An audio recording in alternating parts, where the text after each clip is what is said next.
नवलकोल. काही जणांना याच्या किंचित वासामुळे ही आवडत नाही, पण ही जरूर तुम्ही आणा आणि खा. महागड्या ब्रोकोलीसारख्या भाज्यांच्याच कुळातली पण भारतीय भाजी आणि म्हणूनच स्वस्तात मिळणारी. मात्र नवलकोल घेताना अशी पानं काढलेली भाजी न घेता पानांसकट नवलकोलांची मागणी करा. नवलकोलांची भाजी कोशिंबीर जशी करता येते तशी ह्या पानांची सुद्धा. पानं स्वच्छ धुवून घ्या आणि मग ती बारीक चिरून बाजूला ठेवा.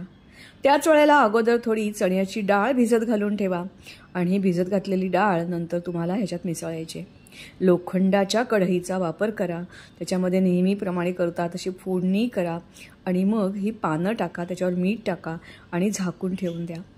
त्याच वेळेला हा मिरची मिरी घालून ही चण्याची डाळ आहे ही चांगली वाटून घेतली, बारीक करून घेतली आणि तोपर्यंत ही भाजी जी आहे ती अशी गळलेली आहे, त्याच्यात ही वाटलेली डाळ मिसळली.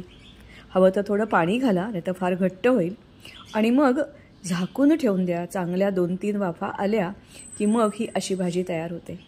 अर्थात त्याच्या कडेला मात्र तुम्ही तेल सोडा, कारण ही नाहीतर सुकी सुकी होते. आणि थोड्याच वेळात तुमची ही भाजी तयार झाली.